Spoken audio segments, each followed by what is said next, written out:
1-1 and managed to beat Centroid 41. And up2ng was actually 2-0 and lost to Lorgun. But don't look now. We are in the throne room. We are off. Squeeq, take it away. All right. So treasure chests for them to find, and that's going to sort of set the tone for the beginning of the race. Now, as you can see, they have decent strength, but very low for a lot of other stats. And let's see what they have in here. They're going to check, and they don't have any spells, unfortunately. But with the amount of magic points that they have, they're not going to really get a chance to cast any. So they're going to leave, and they're going to see what's around them in order to maybe gain a couple levels to start with, to see if they can get their magic going before they run into any trouble. Thankfully, with the strength of 11, they probably have a good chance to face down a few of the early enemies around the starting area. Yeah, and up2ng is going to be very happy to see the regular ghost here. Does go ahead and take that out, and in fact, with the 11 power, they're going to be able to fight these ghosts too on top of the regular slimes. And FearonBurgundy gets one, up2ng gets one, but he got the slime first. He's going to get 8 power, 12 speed, 1 hit point, 1 MP, and 2 spells. Wow, heal and stop spell. He's already seen the hurt, but isn't even going to bother with the stop spell. Just going to go ahead and plow through another Drakey. Oh no, what just happened to Feiron? Looks like the Drakey has baby's breath, which isn't going to be too much of a problem later, but right now that can be pretty tricky. Although the beach and desert tiles right outside Tantagel is going to give them an easy opportunity to grind very, very quickly at the start. Absolutely, yeah, we see both of these runners again. A lot of experience being represented here. up2ng has a lot of experience watching as well as playing, and FearonBurgundy, no stranger to the way this randomizer works. They both know that those desert tiles are going to give them maximum amount of encounters as they try to get experience in this early going, and it looks like up2ng has already managed to get himself to level 3, enjoying yet another, looks like about 4 or 5 power boost, and a pretty big agility boost for up2ng here, getting up to 38 agility over Feiron's just 20 there at level 3.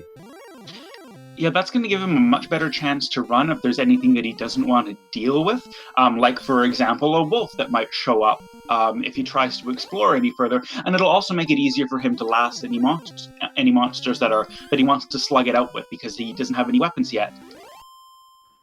Exactly. Yeah, 38 agility is actually really, really solid for this early on. Once they do decide to head out on that map, which I imagine is going to be in at least another level or two, they're going to have plenty of agility. You want to have about 40 agility to have a good, to be the odds-on favorite to run from most of the enemies that you're going to see outside of Sherlock here, and up2ng already most of the way there. And up2ng is, wow, gets level 4. Not a lot of strength, not a lot of agility, but HP and MP just exploding in growth here. Yet another spell here, I believe the Repel spell learned here at level 4. Things taken off quickly here for up2ng, out to just a very small lead in terms of experience. Yes, and it looks like he just took a Death Warp there to refill his HP and MP, and he's going to head back out on the field. I'm curious to see if he's going to start exploring now that he has Repel and he has Heal and he has a much better battery of HP and MP, and it does look like he's going to start taking a look around, maybe try and find some towns? It looks to me like what up2ng is doing is he's looking for Zone 1. That would be my guess. If you had a bit east, west, north, or south of Zone 0, you will find zones where the strongest monster you can find anywhere up to a wolf. So you might find some things like scorpions or a poltergeist here that we see.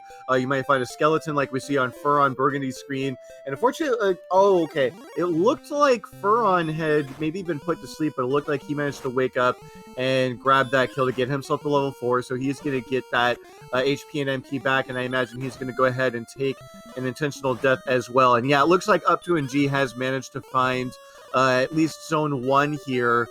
Did just take out a poltergeist, now it's going to work on the skeleton.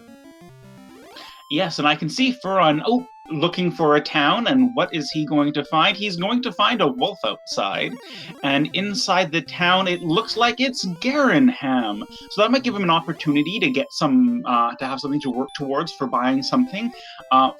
Full plate, and was that the magic armor or was that the flame sword that was in that shop? I missed that. Yeah, I completely missed was in those shops. I was kind of taking a note as to where exactly that town was, and it does look like, if I'm not mistaken, they're starting pretty much in the northeast corner of the map, just based on the way that that coastline is shaking out.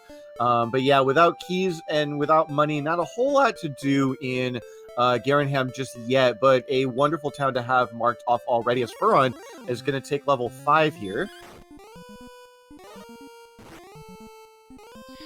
And it looks like he picked up what spell? He picked up the Hurt Less spell, which at the amount of strength they have might not be the most powerful spell option, but it could be nice if they're worrying about something being dodgy, although they'll probably save it their magic for heals and continue to scrap away at enemies face to face. Yeah, I would imagine most of the enemies are going to want to keep fighting, but up2ng has found a really nice zone here with metal scorpions, and that hurt spell is pretty much always going to two-shot them, or you can even try to do what up2ng did just there, and use a combination of attacking and using that hurt spell to secure the kill. And so now, FearonBurgundy has found the jerk a little bit north, but up2ng just taking that tried and true strategy of you've got the hurt spell, you've got the heal spell, just fight, and get that early level 6, which he's almost there already, and pretty big experience lead here in the early goings. Yes, and depending on what shows up at this level, 8 response, 9 speed, 1 hit point, and no new spells, unfortunately. He won't be able to get a big leapfrog like he would if he managed to find Hurt more. So it's interesting now to see the exploration that FearonBurgundy is doing and the leveling that up2ng is doing, and how those are going to play out in more information or more power early on in the game. Yeah, and this is kind of the really tough part of the philosophy and the strategy in the early goings here. This is where you'll see the top runners really kind of hedge their bets, and everyone kind of has a way that they prefer to do things, but it's, do you explore early or do you grind early? And here's the thing, up2ng hasn't seen Garenham yet, he hasn't seen the Jerk Cave yet. Those are all so close to where he is right now that's not really going to matter if he goes all the way up to level 7 here at 300 experience before he goes out on the map. He's going to find Garenham in the Jerk Cave shortly, and so Furon doesn't really, unfortunately right now, does not have too much of a map advantage over up2ng, because again here, he's going to see the Jerk Cave immediately. And so, just an unfortunate way that this map has turned out. I mean, if Rimildar had been kind of close by, and if Furon had found that first, he might have a slight advantage, but right now the advantage pretty much goes to up2ng with that 200 experience point lead. Yeah, 200 experience point lead, especially this early in the game. You can see FearonBurgundy only has 64, is a very dramatic lead, and it looks like up2ng has found a new town, but doesn't get there with a stone man in the way. Yeah, unfortunately, they don't have that sleep spell yet. Sleep spell, 80% chance to land on the Stone Man. But yeah, without that spell and 50 agility is probably good enough. Probably lost a coin flip chance there to run away from the Stone Man. But yeah, once you fail that chance to run, you're pretty much going to be turned into ground beef immediately. And so up2ng does get returned back to the throne room, and with all of his resources refilled, I imagine he's going to, well, he might just get it on the way there. He's going to take out this wolf, and we'll see if he even stops to try to grind out 7 first. He may just pick it up on the way, but it looks like Furon's found a spot with some wolves, and might start digging into that experience lead a little bit.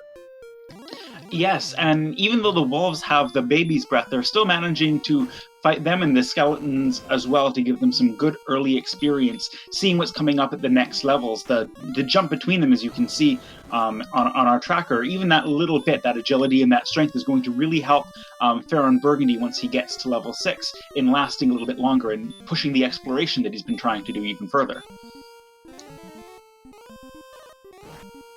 Question from Brysolf, did up2ng get a medal? No. The only difference here so far is that Zone 1 has been very kind to up2ng so far. up2ng has just been really pretty much taking the first 10 minutes here to fight Metal Scorpions and Wolves in Zone 1. And Furon's been doing a little bit of that as well, but Furon's been more interested in trying to explore the map. But you're going to see things pay off here for up2ng as he is going to pick up... Okay, sorry, I misspoke. He's going to get level 7 on this next encounter. While Furon is still working on level 6. So yeah, just a couple of hurt spells to go ahead and drop on this Metal Scorpion, and we will see what level 7 brings. Absolutely. It looks like FearonBurgundy, meanwhile, is heading back into Garenham, but let's see what this level gives us for up2ng. So it looks like we have 11 power, 9 response speed, 15 hit points, 25 magic points. No new spells, but that's a lot of new resources for pushing further into the level and into the... Yeah, pretty much all of those stats had a double-digit increase. That's actually really, really good.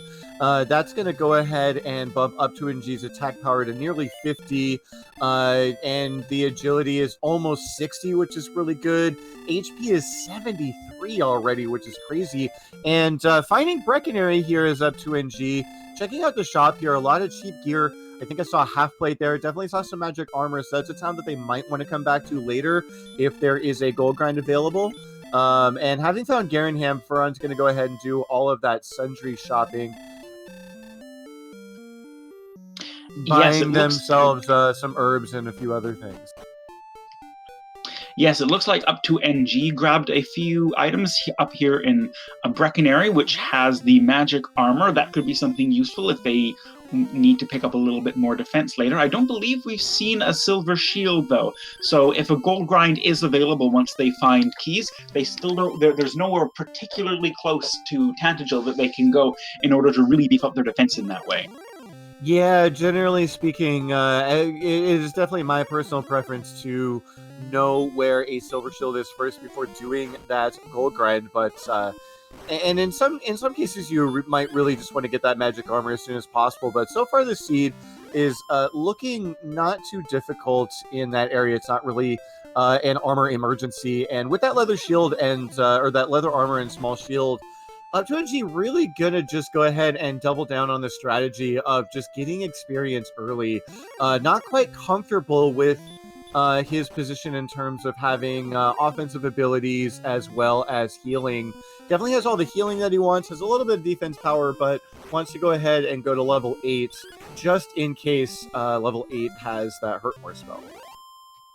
Absolutely, then that'll make his exploration go a lot faster because it'll take out most of the enemies in the game in a single shot, and that'll leapfrog his experience lead even further as he manages to kill more and more powerful and valuable enemies on the way out.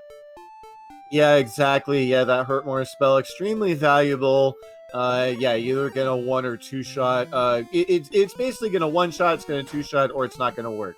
That's basically how that hurt more spell works. Does tend to make mincemeat out of seeds once you get it, but until that point, that kind of remains to be seen. So still, up to this point here, once we hit 13.5 minutes, basically got about a level's worth of experience difference between up2ng and FearonBurgundy. Looks like Furon's found a pretty nice zone here. They're both kind of working in like zones 1 and zones 2 in particular. Not really going to be seeing anything stronger than wolves. Just going to go ahead and use that hurt spell on skeletons, wolves, metal scorpions, things of that nature. And again, just work on those early levels. Furon should be getting to level 7 in about 2 more encounters, and up2ng should be getting to level 8 in 2 more encounters. And so once we get to level 8, we will see what that brings. Absolutely. With the amount of MP that they have, up2ng at 66 already, these hurt strategies are really becoming more and more viable against the enemies. He has so many resources to pull on while he's searching for them. But it's curious that we haven't found, except in the throne room, any chests yet. So all of the key items, as well as the sword, and we haven't found coal for any other search spots, is still a really big mystery. And the player that finds those first could start to get a leg up and an advantage once they start to exploit that knowledge. Yeah, absolutely. We really haven't seen a whole lot of the map yet. As yeah, Furon has seen Garenham. He's seen the Jerk Cave. Up2ng has seen the Jerk Cave and Breckenary. I don't think Up2ng has seen Garenham just yet. But again, having done a little bit of exploration, satisfied their curiosity. Nothing super important is, like right next door or anything like that. No Rimbledar, no mountain cave with a free Erdrick sword or keys just yet. But for I'm going to go ahead and get level 7, and exactly at the same time, Up2ng is going to get level 8, and not a whole lot doing, just a little bit of a boost in the stats is what Up2ng is going to get. And at this point, I think he pretty much is just going to take it in at Breckenary and start to explore. His defense is pretty decent given the agility and the things that he's picked up. He's got that repel spell. I think now is a pretty good time to start heading out on the map. And as he's starting to get higher up and higher up in levels, as comforting and nice as the smaller zones are playing for him, the experience that he gains isn't going to be worth it over more dangerous and more risky enemies. Although it does look like there's a fair amount of swamp. This is a dead end, of course, that might have been corralling the players a little bit and not making them want to explore too much. But with all of the magic power that they have and all of the health that they have, this is a good point for them to break out of it. But now we see an armored knight, so this is definitely not a place to hang around for too long right now, as it sends him right back to the king. Yeah, Armored Knight, one of those enemies that kind of made it out of Sherlock and is wreaking havoc on the overworld. Up2ng not going to be too terribly happy to see that, and might want to pick a different direction to explore. Might even with those wolves want to try to grind out another level, but no, is going to head east, and he's going to head east. He's going to find the town of Garinham, and gonna check out this weapon and item shop. Let's see what we do have here. Yes, we have a flame sword, and we have that full plate, but other than that, just the same cheap trinkets that you saw in Breckenary, and so Up2ng declines to purchase any of that, but we'll go ahead and buy some herbs, maybe a torch and a dragon scale as well. And FearonBurgundy, in the meantime, has cut into that experience lead quite a bit. Is just going to go ahead and stay here in this zone 1 just west of town, and we'll be getting to level 8 momentarily. Yes, it definitely seems that because of the way that they're up in the corner in the northeast section of the map, that south and west are the two primary directions that they can head. I don't know if they've found any roadblocks to the west, and so far south it just seems like when they get far enough, they're running into just too much for them to handle to reliably get to anywhere safe. But it's a good idea to pick up the torch.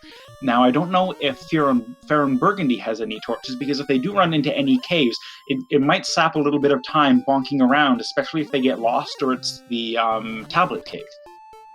Well, fortunately, it does look like they have the Radiant spell for now, but if they didn't, Torch would be very useful. And question in chat from myself plays 1, 2, 3, 4, 5, 6, 7, 8, 9.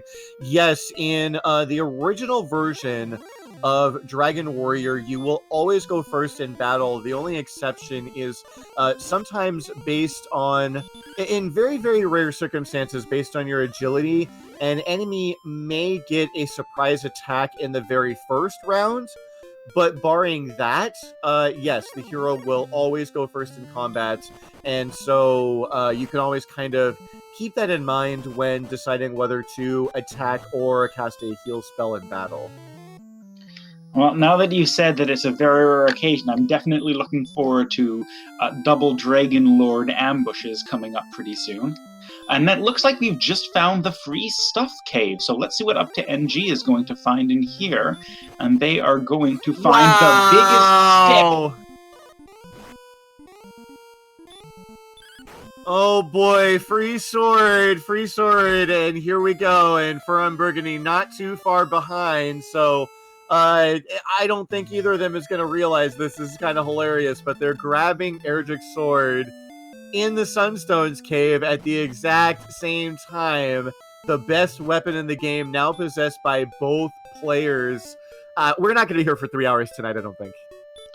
Oh, definitely not with with a pull like that so early. And it looked like we saw the big sea, we saw another town and another cave right around the same area. But both of them get sent back to Tantagel from an axe knight. So it'll be interesting watching them race back out and see what else they can pick up around that area where it looks like almost all of the stuff is right now, and not even that far from Tantagel.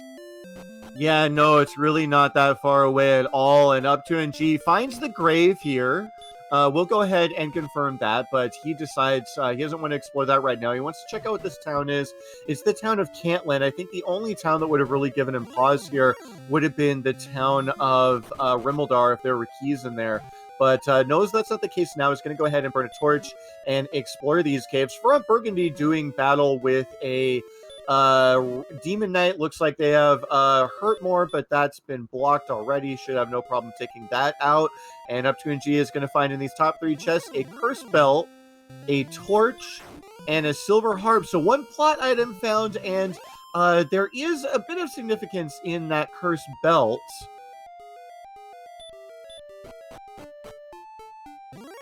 That curse belt going to go ahead and let us know that at least 2 of the search spots on the overworld will be populated by an item. Now, which 2 we don't know just yet.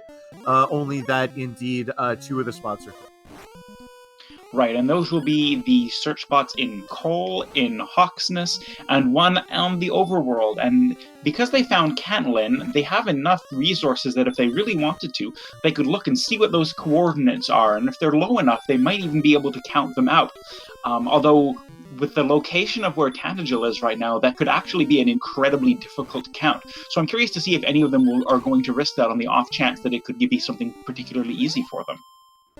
Yeah, they do need to get keys first, but once they get keys, it'll be a pretty trivial matter to pick up and see if they're going to be useful. up2ng making very good use of the Heal More spell and Eldritch Sword to take out a wizard, and FearonBurgundy doing the same thing over here on the left with the Star Wyvern. Myself plays 1, 2, 3, 4, 5, 6, 7, 8, 9, noting Fearon's sprite looks like the Princess Peach. That is actually... So that it is a princess. This is actually Princess Gwaelin. So in the original Dragon Warrior, you had Princess Gwaelin, the daughter of King Lorik, who talks to you at the beginning of the game. If you rescue her, you will get what we like to call the Gwaelin positioning system to help you find that map item. But right now, if we are doing any rescuing today, FearonBurgundy will actually be rescuing the hero, whereas up2ng will be rescuing the princess. But whether or not that happens remains to be seen. Yes, and they'll even need to find the swamp cave before that, because they haven't found that quite yet. And that could even, but it could even be in the various back rooms or basements of Garenham or Tantagel, which they haven't had a chance to check because they haven't found any keys yet. It looks like both of them are trying to explore right now because, especially with the grave being found, finding those keys is starting to become a higher and higher priority, opening up a lot of options and a lot of possibilities for these players to find. Absolutely. And now, just through a little bit of grit and determination here, and maybe a little bit of RNG as well, FearonBurgundy has actually managed to take an experience lead. up2ng got sent back home, and FearonBurgundy managed to finish off a fight that he was in the middle of. And that's going to go ahead and get him the first to level 9. Looks like there's not a whole huge amount of difference here between 8 and 9. With the exception of MP, there is a bit of an HP difference, but not much else. About 14 MP as well. And up2ng getting the news that Demon Knights do have hurt more, and unfortunately didn't have a chance to cast that stop spell first, just got ambushed and sent back to town yet again.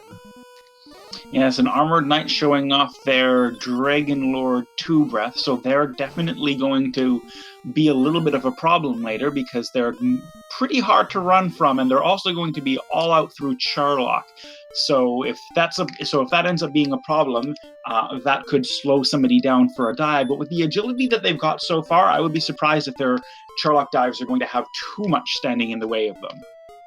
Yeah, the agility is already looking pretty good. It would basically really come down to whether or not an enemy in Sherlock had sleep or not. And yeah, with the level up coming through for up2ng, MTI is going to be a big fan of this level because it had 0 strength and 0 agility. The other two stats were pretty good, but other than that, MTI loved it. Yes, always a little bit of a kick when you get to see those zeros and lack of any message coming up when you get a level, especially one that you've been sort of waiting for and hoping to get something from. But their exploration is going pretty well. It doesn't look like a lot of the overworld enemies are being too mean to them, but I don't think we've seen too many Sherlock enemies yet. We've seen the Armored Knight, we've seen the Stone Man, and I believe we've seen the Wizard. None of them, except for the Armored Knight, of course, at this level, has been giving them a lot of trouble. Yeah, I'm not sure that we've seen any skills or anything out of Stoneman just yet. I think we just saw one punch up2ng in the face.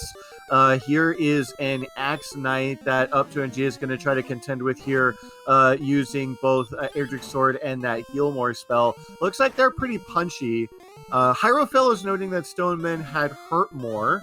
That is something that I had missed, but if they do have Hurt More, that could be pretty useful because that would make Stop Spell pretty useful against them. And here Fearon's going to go ahead and contend with a Wizard. I saw up2ng beat one of these before, which I think is going to mean that Fearon should have no problem with this, and they're probably just going to be pretty punchy here. And yeah, with Erdrick's Sword and all this... Erdrick's Sword...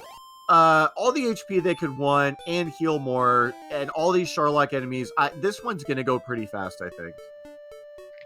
Yeah, the only thing that I could see slowing it down is if they end up having a lot of trouble finding all of those key items. It looks like the map's been fairly twisty so far, a lot of sort of longer, thinner continents, and that might end up being the real bottleneck, is getting the chance to explore and find everything that they need without having too many of their resources drained on the way to their goal. Oh, and don't look now. RPG Limit Break, where another race may have just finished up, is raiding with a party of 120. Thank you so much, RPG Limit Break, and welcome in everybody who is joining from that channel. Over here, we are proud to present you more Dragon Warrior Randomizer action. This race here again between FearonBurgundy and up2ng. Both are 2-1. Whoever wins is going to lock themselves a spot in the playoff bracket, and whoever loses will have one more shot to do that next week. But for right now, we just have a battle of commentators here, as up2ng, no stranger of the caster's booth, is going to go ahead and get blocked by the Armored Knight, who breathes Dragon Lord 2 fire. That is going to be nasty to deal with when they do finally make that last dive. Yes, and with Armored Knights being one of the hardest standard enemies to run with, it's good luck for them that their agility is already so high, because that could really make any exploration into Sherlock turn into a really big, dangerous slog to reduce their magic power for fighting the Dragon Lord. Although, considering how high their MP is already at only level 9, they might be doing fairly well for that as well.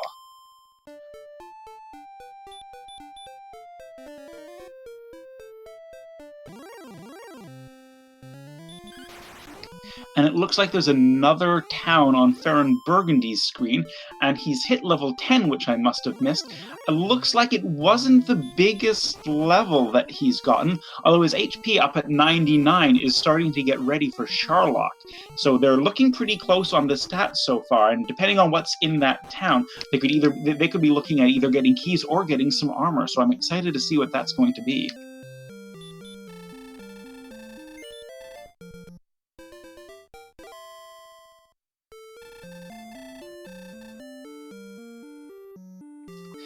They've run in, it looks like FearonBurgundy has run into a blue dragon and is going to try and duke it out with it. They've got the Erdrick's Sword already and more hit points and magic power than you can shake a stick at. So it should be pretty trivial as long as there's no big tricks on behalf of the dragon. But this dragon, it looks like it's just ready to chow down, so hopefully there's nothing in the way, and it looks like he's made it and is going to explore this town, and it is Hawksnest. And with 90 attack power and 99 hit points and 84 magic points. It looks like they're ready to go in for a fight and see what's on this search spot. Yeah, this is potentially a pretty big find from FearonBurgundy. Even though I don't think he's got enough resources to win, it really depends on what's here. Is going to judiciously use that heal spell. It's going to be an Axe Knight. We know Axe Knights don't have much in the way of abilities. Fearon should actually be able to take this out. He does have that one heal more in reserve. I think he's done about 33 damage so far. Should go ahead and use that heal more to top himself off all the way back up to 99. Takes a 19 here. Is going to go ahead and do 22 more damage. Should be up to the upper 40. Should be able to do it in 2 more hits. No, does it in 1. Let's see. Is it the armor? Is it the token? It is the fairy flutes. Which, not exactly what either of them were going to be looking for here. The token is a key item, and the Erdrick's armor is going to be invaluable as a defensive boon for the rest of the game. But now that they know that the Axe Knight is there, that could make Hawksnest an attractive place to grind, although it does look like it's fairly out of the way from anywhere else. So traveling to and from will be a little bit of a slowdown. There's a chance that there could be a more attractive spike tile in the Swamp Cave if they happen to have one in the background of Garenham or Tantagel, but they haven't had a chance to look at those because they still haven't found any keys. Absolutely, yeah. Still trying to find some keys, maybe even try to find some armor upgrades. Obviously not looking for any other weapon upgrades, but quick question in chat. Sigma Fan asking, how's everyone doing tonight? Well, Sigma Fan, thank you for asking. I am doing wonderful. I couldn't imagine a better place to be than here casting this, week 4 matchup between these two Titans of Dragon Warrior Randomizer. Sigma, I hope you're doing great as well. Squeeq, how you doing tonight? I'm doing pretty good. It's a nice race. They've been a lot of back and forth with who's sort of feeling like they're in control or not of the race, and it's exciting to watch and see how it's going up. Yeah, FearonBurgundy was behind in the very early goings. up2ng. Just to kind of give a quick recap, I would say in the last half hour we have probably seen about 4 screens worth of the map total. There's really not much. It's been pretty dense. We've seen 3 towns already, a few caves, but outside of that, really just a lot of grinding here from both of our runners. up2ng did a lot of grinding early. FearonBurgundy erred towards more of the exploring. Fortunately, both were able to find the sword around the same time, just before 20 minutes into the seed. And other than that, it's really just come down to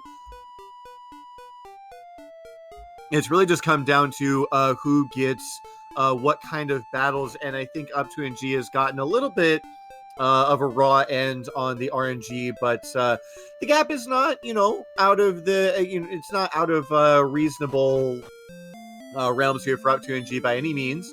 But Fearon is going to be the first to get to level 11 here. It's going to get 5 power, 1 response speed, and I believe was that 1 hit point or maybe 1 magic point. Not a whole lot going on there for level 10 and no new spells just yet. But oh no, look here. up2ng's found something pretty important, it looks like. Yes, up2ng has found Rimaldar, and with that, he has found keys. And as Garenham is very, very close to Tantagel, this unlocks and unlocks very literally a lot of opportunities for new chests, new items, and even new caves to dive as well. So it's going to be exciting to see what up2ng does with this new information. Yeah, absolutely. Yeah, that's going to unlock a lot of the map here. So the first thing up2ng is going to do is he's going to turn in 2 keys here and check this chest. There's going to be 4 keys to check in Tantagel. There's going to be a basement there. Dragon Scale, he's probably just going to throw that away. And then they know where Garenham is. So they've got 3 chests to check in Garenham. They've got a basement there. They've got the coordinates in Cantlin. They can even go ahead and dive the grave now if they want to.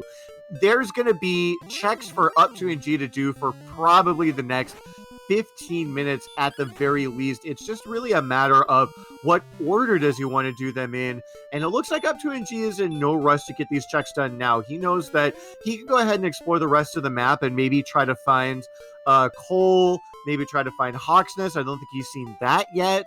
And once he dies, then he'll just be able to go ahead and get all those checks out of the way. So no rush yet for up2ng. He knows he's got the keys. He can do those checks whenever he wants. Yes, and up2ng also taking this opportunity while he's exploring around to fight his way through as many enemies as he can to try and preserve, as he runs from a stone man, of course, trying to preserve about as much health as he can, or trying to preserve as much experience as he can, so that he doesn't end up losing as much as he's exploring. And now, don't look now, FearonBurgundy has also found Rimmelsdar, so it's curious to see now if FearonBurgundy is going to start looking around to open up some doors with that. Question in chat, if you have the princess sprite, does the sprite of the princess change that of the hero? The answer to that is yes. And we did actually give an official name to the hero as well. The name if you're playing as Princess Gwaelin, the name of the hero is Guimond. And the reason for that is just we wanted a name that had 7 letters in it so that it made it even for all of the runners. But aside from that, everything else is pretty much the same here. And yeah, Lorgon noticing that it's a pretty tight race in terms of exploring. And that's what happens when you have a seed that's as linear as this one. There's pretty much only one way out of start towards the northwest. And once you head northwest, and as long as you dodge those armored knights, you're pretty much just going to head in the same direction to find the exact same things. And so now up2ng has been sent back to start and is going to do all those checks that I talked about. Going to go ahead and top those keys off first. I didn't see if he already checked the treasury yet. And yes, he did check the treasury. There was, I believe, the Stones of Sunlight in there, and there was gold. So there's a possibility for a gold grind. But at this point, the only thing that they would need is the silver shield. And with an agility as high as they have right now, that might not be necessary. And he's checking out the base. And it looks like Tantagel Basement does have the Swamp Cave, so looks like up2ng wants to go ahead and check to see what's on the spike tile. Might even opt to rescue the princess early, and this is kind of a heads-up play here from up2ng. Let's see what this is. It is going to be an Axe Knight, so we've got Axe Knights on both spike tiles outside of Charlock, so this is probably going to be the grind spot of choice should they need to grind after putting all of the rest of the items together. And I think up2ng, what he's probably going to do here is he's going to kill this Axe Knight, and he's going to go ahead and grab that princess. He might not, but he might go ahead and grab that princess, and I think that would be really smart because FearonBurgundy has already seen Hawksnest, we've already seen the flute, and we've also seen a cursed belt. So it is very, very likely that there are coordinates and they are going to be required. And yes, with that down step movement here, up2ng is saying, I want to grab this princess right now because I know where Caitlin is and I can grab those coordinates and find them really quickly. And that could be something that could pay off a lot later since he already has the Gwaelin's love.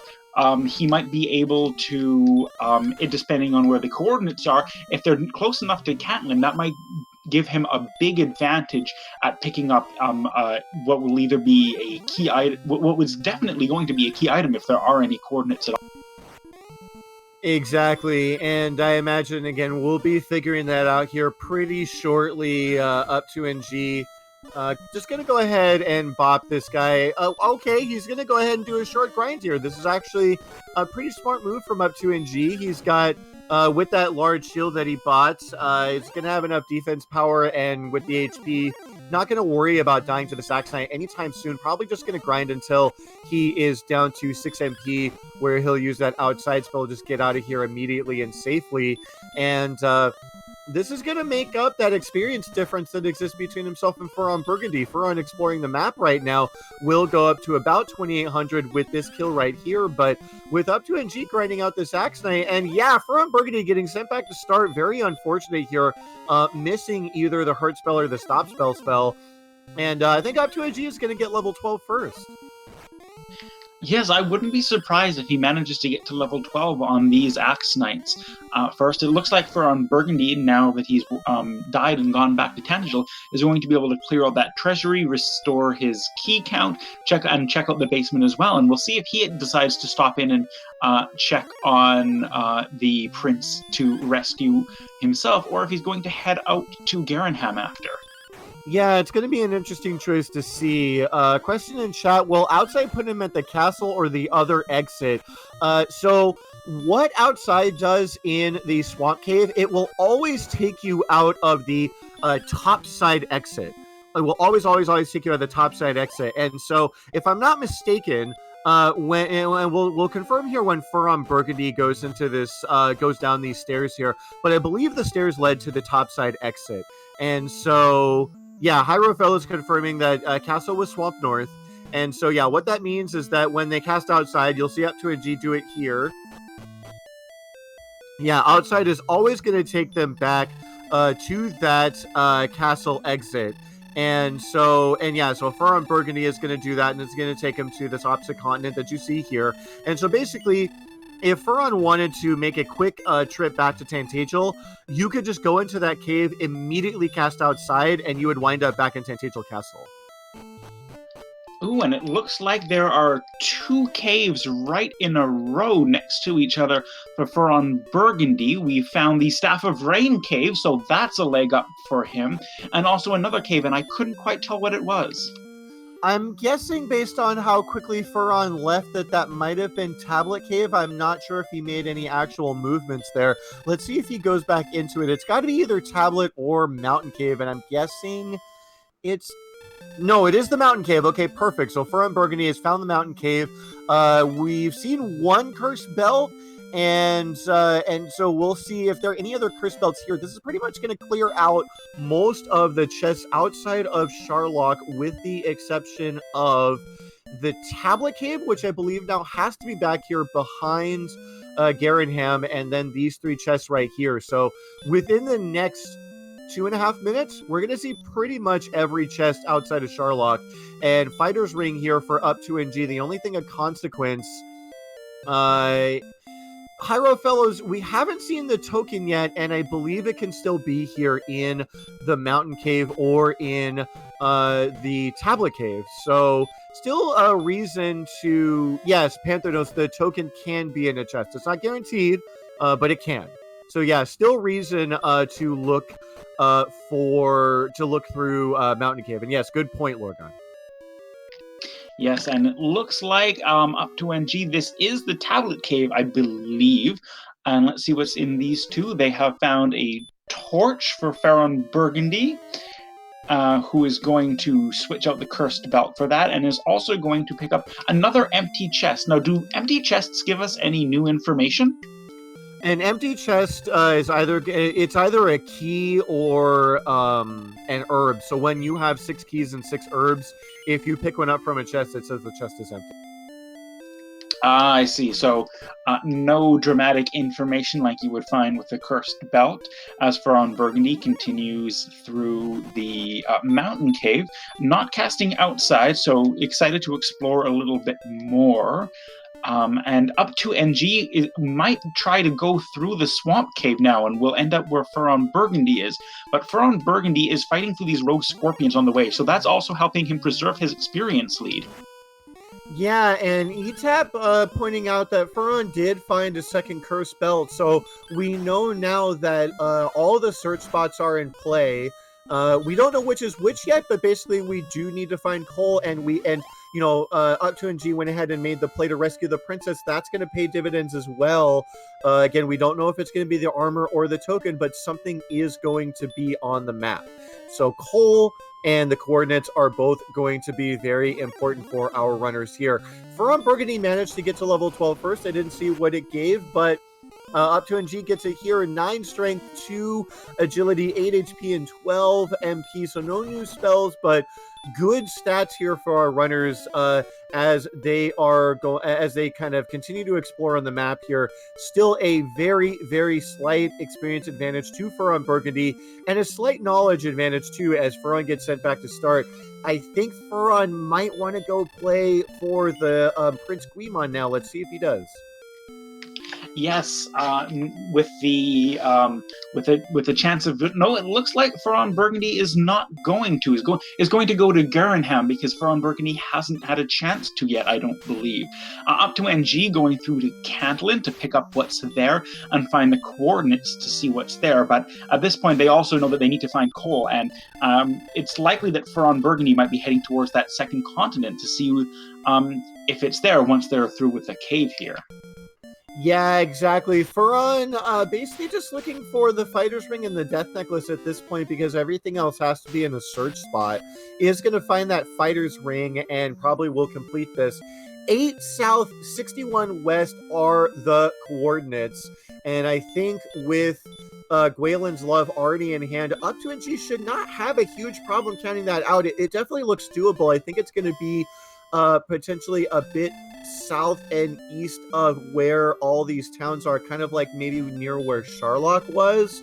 Might be a bit of a windy walk, but again, with that Gwaelin positioning system already in possession, up2ng should have no problems finding that search spot. We'll see if he does it immediately or does a few other things first.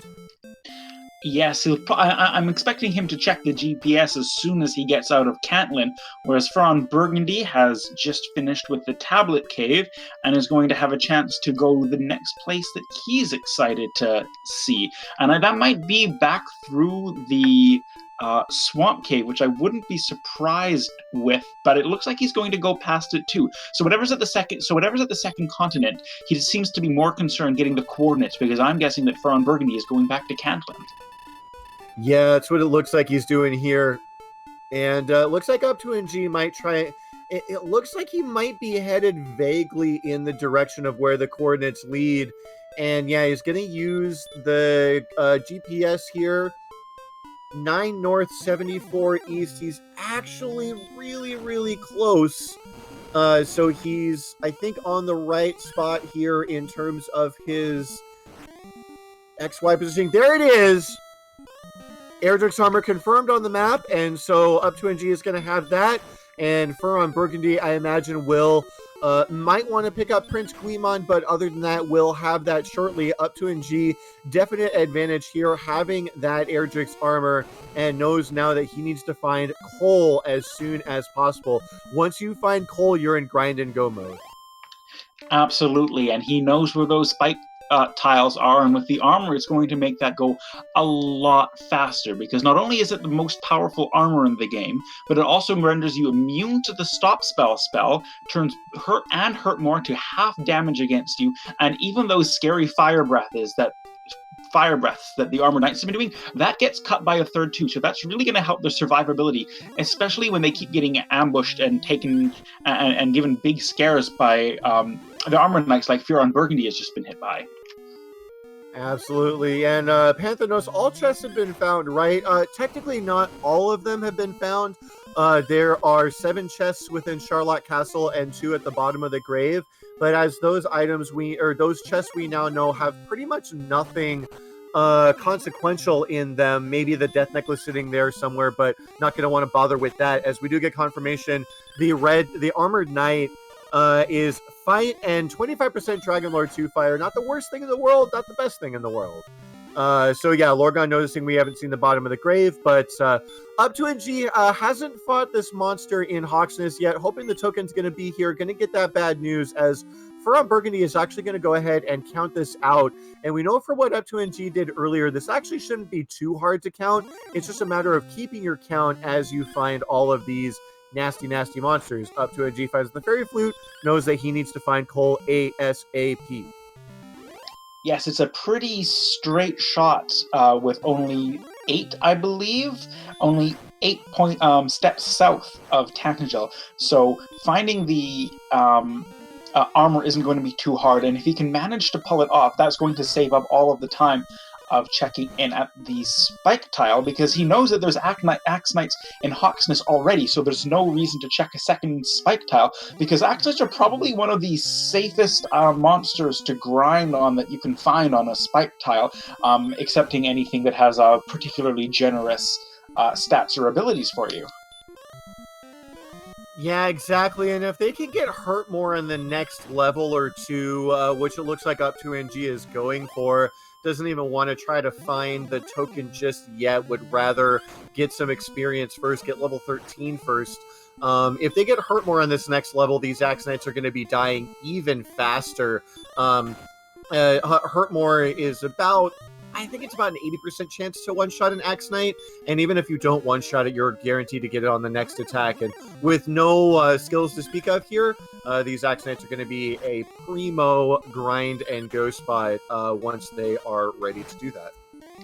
FearonBurgundy coming up to one of the sort of big inlets that we have on this map, and it's been giving him some trouble trying to count out the steps, but it looks like he's going to keep counting and try and go around that. So we'll see if he can make it or if he loses count and decides to go rescue the princess. It is just in the Tantagel basement, so it's not the biggest time loss for him because he doesn't need to go too far to find that. But if he does decide to do that, that's just more time that up2ng has to fight these Axnites to get his levels up before going for call. Yeah, exactly. As FearonBurgundy tries to count this out, I think he's in the right area that he needs to be in. It looks like he did visually count his way around Sharlock, but up2ng has gotten the next level. It looks like 1166, not super consequential that next level, but that is an experience lead. FearonBurgundy searching. He's in the right area. He's so close. I think he's just a little bit, no, he's like one south. I think he's just one south, unfortunately, but it's going to go back to whatever his last known spot was, and is going to redo the count. Just a little bit unfortunate here. Was right there on top of the armor, but couldn't quite get it. And wow, up2ng going for it with 24 hit points, gets the dodge, and does manage to take out an Axnite with 1 HP remaining. Doesn't get knocked out in his gamble here. And, oh, there it is. All right, FearonBurgundy does his count again, manages to get the armor, doesn't, keeps his cool, stays cool, calm, and collected, and now the only thing separating up2ng and FearonBurgundy is experience. Experience and the token, because I know that neither of them have found coal yet. So it'll be interesting to see, for me, if FearonBurgundy is going to try and find that token at coal before going into the grind mode, or if up2ng is going to eventually give up on this once he gets hurt more and try and get the token. Because if FearonBurgundy is behind in experience points, but it ends up taking up2ng ages to find coal, that could tip the balance way back in FearonBurgundy's favor. Yeah, and it's one of those interesting scenarios where the longer up2ng stays here, and I can't imagine he's going to stay here too much longer. I think once he runs out of MP, that's when he's going to call it good and decide to go back out on the map and try to find coal. If Fearon can find it first, then that does open up a window of opportunity for Fearon to really quite easily make up this experience gap, and that would make this race quite interesting indeed, if that's how it shakes out. So yeah, FearonBurgundy, not in any rush to head back to Hawksnest to do the grind and go, knows he needs to find coal for that token, and then it's all going to come together from there. So yeah, two different strategies here. up2ng going for the early grind, and FearonBurgundy already out on the map here is just going to try to find coal. And it's really just a matter of who finds coal first and how much time does that give FearonBurgundy to make up this experience gap. Absolutely, and with up2ng is the only one that knows that there are also axe knights on the spike tile in the Tantagel basement. So if FearonBurgundy doesn't end up checking that out, that's going to make an eventual grind a lot faster for up2ng, who isn't going to have to be running in and out all the way to Hawksnest and back. But I would be surprised if FearonBurgundy doesn't poke his head into the spike tile in the basement, just because it's so close to Tantagel and so convenient for grinding. But a search for a token and to find coal right now is going to do a lot of good for FearonBurgundy, and I'm excited to see how far away it is, because it might be on the second continent, and I don't know if they're connected, and I don't think FearonBurgundy has really explored it very much yet. No, I don't think he's explored it very much yet either, but gonna go ahead and see the rest of this continent here. I think that was Hawksnest right there. I am not actually sure if that's Hawksnest there on Furon screen or not, but up2ng taking the suicide on the Axe Knight in Hawksnest. And yes, FearonBurgundy did go ahead and head back to Hawksnest, so it looks like he might want to do what up2ng just did. up2ng, now satisfied with the amount of experience that he has, is just going to go ahead and head straight to the second continent and look for coal. So somewhat mirrored strategies, but kind of mirrored in delay here, as FearonBurgundy will have a slight advantage starting this grind on level 13, whereas up2ng started it on level 12. Should be able to get 14 and maybe even part way to 15 here before running out of MP. Kind of decides how the RNG shakes out, but up2ng leaving now is just going to put himself in a great position to find coal and finish off the seed. Yes, up2ng taking a exploration route now is definitely a very smart play, but it looks like up2ng is walking around to... Nope, I thought he was going for the spike tile there, but he's going to be... he went right back? So is up2ng... Yes, it looks like up2ng is going to start exploring around the second continent area and see what he can find. There are both of these caves here, so that's going to start giving him something else to do. But he isn't looking for any caves right now, because there's nothing that he really needs from a chest. Although with the strength where it is and the hit points where they are, this could be a death necklace seed. Yeah, it is possible that this could end up being a death necklace seed. And one thing here that's interesting is up2ng actually does not have to explore this mountain cave here. It looks like he's going to go ahead and do it anyway. Oh, that's right. up2ng hasn't seen the other cursed belt, so he's thinking the token might be in here. He's thinking the death necklace might be in here. So I was thinking that if up2ng skips this cave entirely, that could save a little bit of time for him. But no reason to skip this chest from his vantage point. He will get level 14 here off this wizard. It's going to gain some experience as he makes his way through. 10 power, 17 response speed, 5 and 3, and a new spell. Not sure what that spell is just yet. And it looks like it's going to be the spell of sleep here, so going to be useful on that dive. And wow, look at those stats. The agility looking great. HP and MP also looking great. All those stats green on your screen. The only thing that we're lacking here is attack power. Yes, and at only level 14 and still having another key item to find for both of them, it definitely looks like the amount of grinding that they're going to be doing after is probably not going to be that much, as long as the next few levels aren't particularly stingy with the strength. Although, and again, their hit points are starting to creep up to that 130 mark, which is where you might want to be thinking about that death necklace. But at the same time, the time it will take them to find it, which could be in the basement of Garen's grave for all we know, might not be worth it versus just getting another level and hoping that you have enough strength to take out the Dragon Lord. Yeah, exactly. And Lorga noticing that 15 may be enough. It does depend on how much power they get on that level. And yeah, if they get that 11 or so HP needed to really reliably throw the death necklace on. And so yeah, up2ng sees the cursed belt and should have another idea. Should have an idea of the fact that the token is going to be in coal, so he needs to find that as soon as possible. Zornax noting that it's probably in Sharlock. Yeah, there's basically 9 chests that we haven't seen. There's the 2 at the bottom of the grave and the 7 in Sharlock, so basically a 7 and 9 chance that it's somewhere in Sharlock. FearonBurgundy getting level 14 here, closing that experience gap rather rapidly, actually. And with 14 getting so much attack power, he's actually going to be chewing through these Axe Knights really, really quickly here. Might even get another level. I think it's 7,500 for the next level. I can't remember the exact value off the top of my head, but might actually be able to get there before having to leave.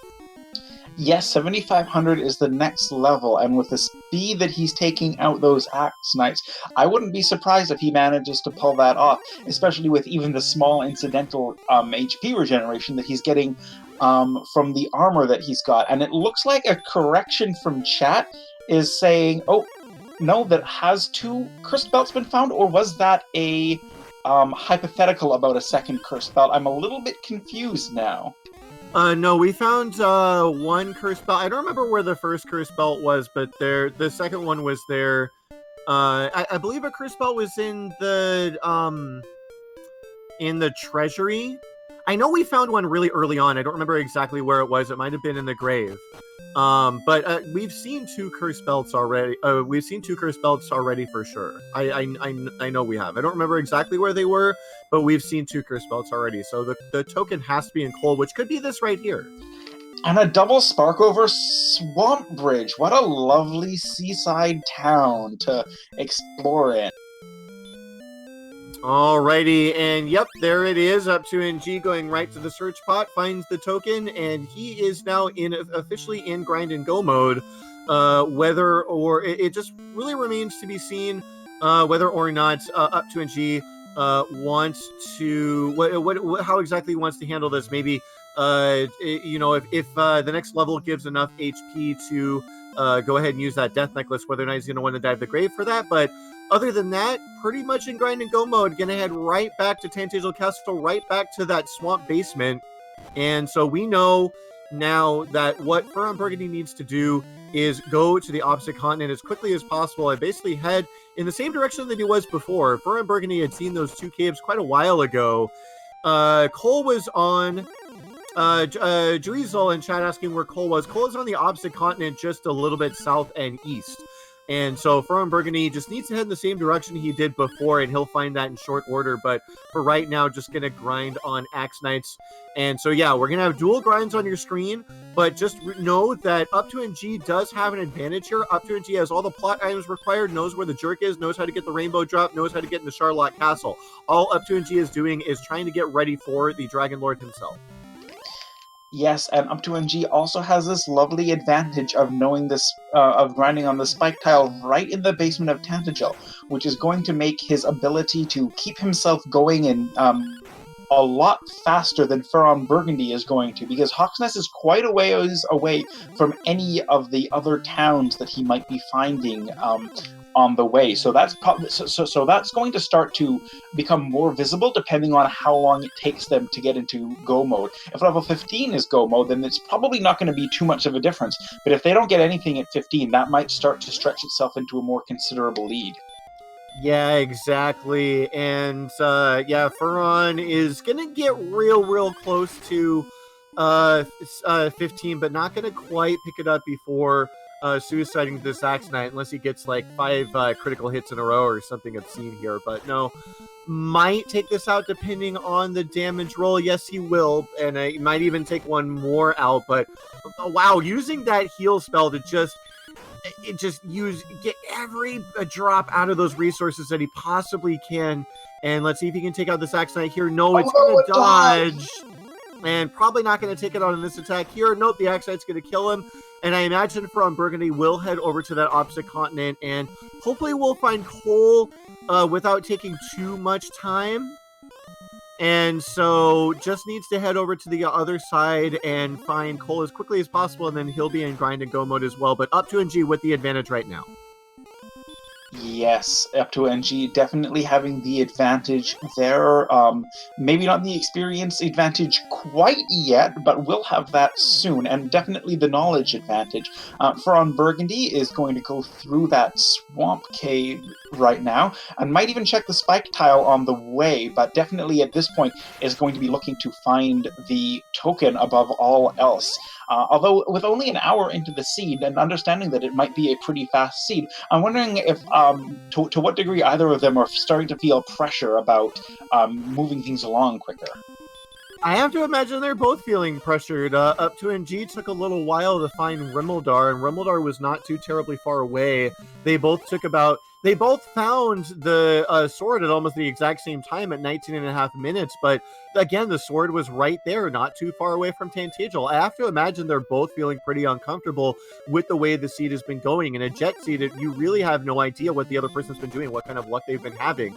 And so I have to imagine they both feel like they're in the hot seat as Up2ng gets level 15. 15 didn't really give much. It gave 1 HP, 3 power, and a spell, and that spell was a spell of return. No walk of shame for them, no hurt more just yet. They will get hurt more on the next level, but they are going to need to keep grinding.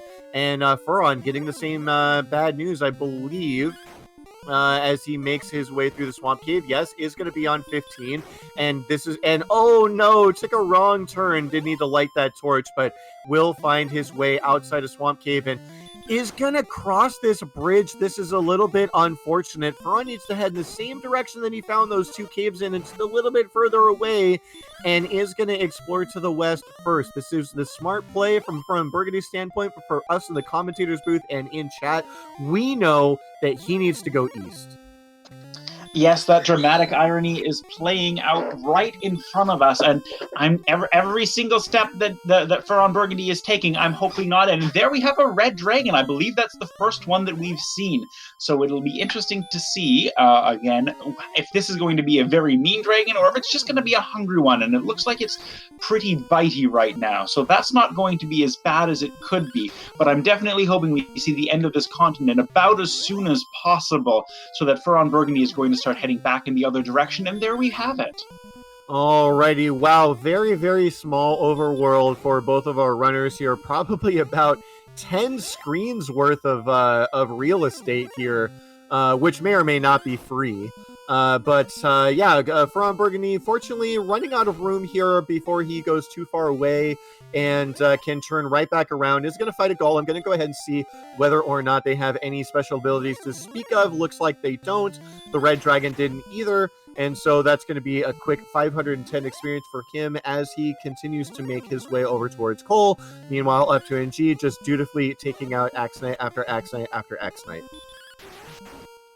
Yes, that experience lead is definitely going to increase for Up2ng as he continues this very efficient grind with the resources that he has, and FearonBurgundy is going to continue going, and is now getting closer and closer to Call.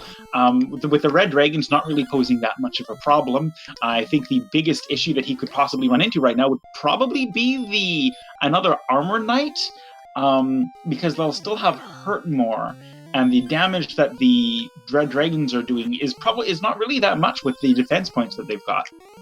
Yeah, exactly. And 16 is 9,500. Yes, that is correct. Or no, it's 9,750. Yeah, 9,750. So pretty close.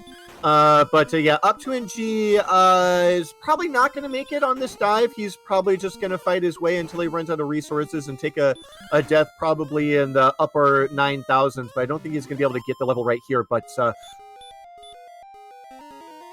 FearonBurgundy has found the town of Cole. That's going to be the token for him. He's probably going to hit that return spell. No, it looks like he's going to take the inn. That's right. He's got that return spell. So really could just hit that and head back and start his grind now. They do both know where that jerk is. Kind of remains to be seen what exactly Furon decides to do from here. Gonna go ahead and validate the seed real quick. There we go. And now he's gonna hit the return spell. There we go. Yes, the most important thing that a runner can do in this game is to make sure to validate the seed by searching any spark over tiles that they find, which is, of course, any bridge that goes to a single lone tile by itself. Exactly. And crucial play here from FearonBurgundy. We'll have to see whether or not this makes a difference.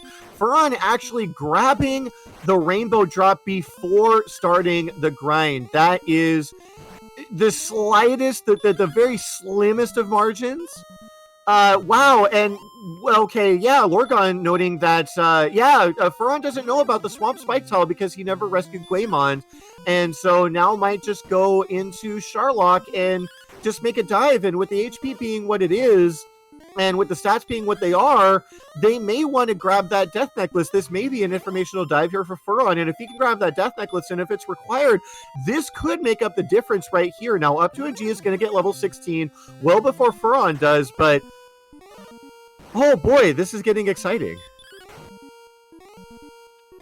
Yes, definitely. I wouldn't be surprised if FearonBurgundy is looking at that strength, is looking at that hit points, and thinking, there's 7 chests in Sharlock. I should probably, and I've got a lot of magic, and I've got a lot of hit points. Maybe I should have a look at that. Maybe I can find a Death Necklace, and that's going to help me later, because right now, with an attack power of 120, that Death Necklace is going to start to push them into a, and with that Death Necklace, and that MP, that's enough to go, probably, with the amount of heal mores that they get at this. Oh, wow. You know what? This is actually looking like a Death Necklace go. Yeah, Hyro Fellow's agreeing with me here. Patherno saying level 17. No, this is pretty much, Hurtmore has arrived, so, you could get the next level in about 5 minutes if you wanted to suicide and come right back down to the Swamp Cave. It would take a little less than 5 minutes as up2ng takes out another one with a Kaishin no Ichigaki and drops the Axe Knight with that. Furon heading over to Hawksness, not going to dive for the Death Necklace just yet.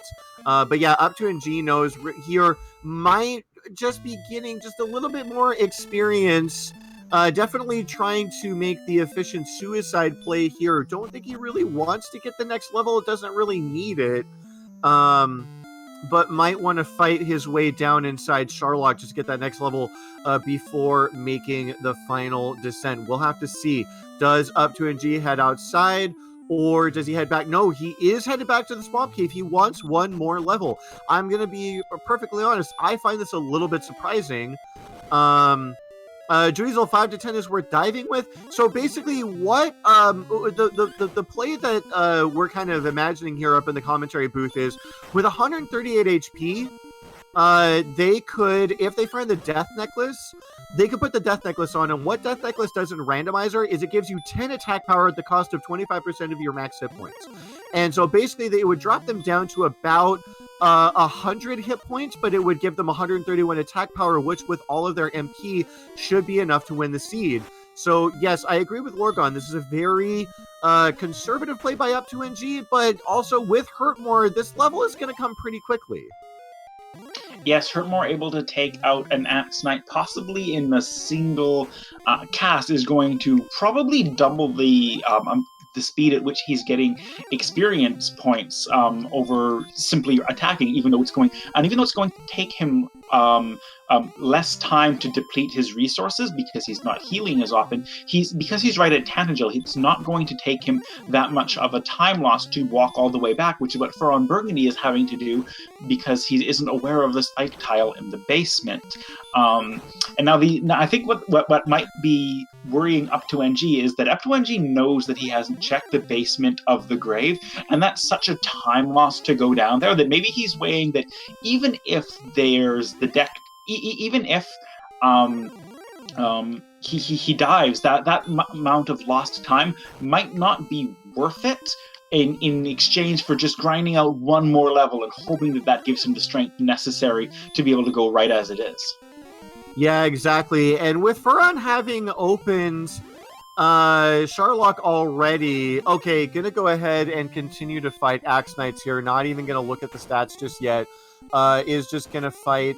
Is he taking a suicide here? I'm kind of curious. No, just wants to get a little bit more experience. And yeah, it is a very interesting finish. up2ng is going to get level 17 here really quickly, and I imagine that's when he'll go, especially if the stats are... I mean, unless the stats are trash, you really have to go on 17. But Death Necklace is not guaranteed in Sharlock. It could be in the bottom of the grave. So that has to be the reason why up2ng is grinding out another level here. It's actually, yeah, Hierophil is saying 66% chance in armory. Yeah, that's exactly right. So 6 of the 9 remaining chests are in the armory in the bottom of Charlotte Castle. And so, yeah, up2ng not wanting to gamble that it's there just yet, wants to take a look at 17 first. Absolutely. 66 is a pretty risky chance to go for. Although I wonder if up2ng is also thinking that with only 1 point of strength at level 16, that at level 15, I believe that it might have almost been worth it to give that risky dive a try, and especially at 16 would be go with the death necklace. So I'm wondering if he would be worried that that FearonBurgundy might have gotten the death necklace through Garen's grave, or have dove in Sherlock already, and there be at a little bit more of a competitive edge. Wow! up2ng gets to level 17, and it's one of the trolliest levels I think I've ever seen. 2 attack power, and then 1, 1, and 1. And with that, up2ng will continue to fight Axe Knight.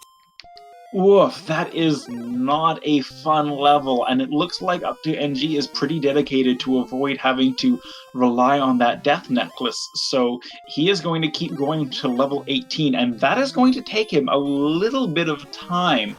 So I wonder if FearonBurgundy is going to see 17 and then decide to look for the death necklace, or is also going to start hunting, or is going to keep hunting Axe Knights.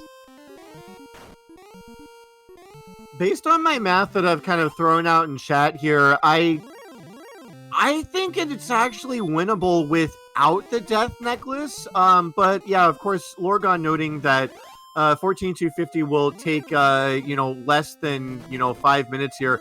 up2ng will have to refill between killing, between Axe Knight kills, but yeah, should take just a few minutes here to get to level 18 and hopefully get more attack power and maybe seal this. But yeah, I gotta agree with Zarnax. I think it's actually worth diving on this level, because with 139 HP, they're almost guaranteed to get a few doubles during that fight. Yeah, Zarnax saying very likely get 4 to 5 doubles. Yeah, I really think that diving now would be the right play, and I'm kind of curious if up2ng doesn't consider diving after taking this death here. FearonBurgundy might actually do the same thing. Yeah, either of them could do a dive and grind on some of the incidental enemies. We know that the armored knights with Hurtmore isn't going to be as dangerous as they could be with the Erdrick's armor, and that the golems and the red dragons don't have anything special. So those are all really big sources of experience that they might be plowing through on the way down, not to mention the spike tile right before the Dragon Lord. And if they can pick up the cursed belt in the armory at the same time, that's just immediately got them into a free fight, I think, at this point, with 116 magic points. I think the AK-47 had the Dragon Lord 2 breath, but aside from that, not super dangerous there. But with that 87 agility, they've got a pretty good chance of running away from them. And up2ng is going to go ahead and make his way to Sherlock. Wow, dropping the Hurtmore, probably going to want to take an in, I guess. Wants to just put this XP in his back pocket here. Very, very close. Less than 1,000 experience to level 18. Probably just going to, like you said, grind the incidentals on the way down. Does need to pick up the rainbow drop. Does it accidentally walks into the Stones of Sunlight cave. The jerk is going to be right here, just to the south. Another armored knight. We got all these Sherlock enemies right outside Sherlock itself. up2ng gets the 1 in 16 miss on the Hurtmore, but that's not going to be a big deal. FearonBurgundy walking it out here on the grass tiles instead of just taking the intentional death. He forgot where the jerk was, but it doesn't matter. Jerk's right here. Okay. Never mind. I'm wrong. Maybe he did forget where the jerk was. I think the jerk is north of Tantagel and not towards the southwest. So hopefully up2ng doesn't spend a lot of time walking around to try and find it. But I guess this is just another point in the cartographer's favor if it ends up taking a long time to find it. And it looks like up2ng is getting a little bit lost. Oh no, you hate to see it happen. Both players, I wouldn't exactly call this a blunder on either of their parts, but not super ideal. Yeah, up2ng kind of forgetting exactly where, once you're like 80 minutes into a seed where things are happening at a lightning pace, it's very easy to forget those things you found at the very, very, very, very, very beginning. And I do want to stress that the jerk was found very, very early by both players.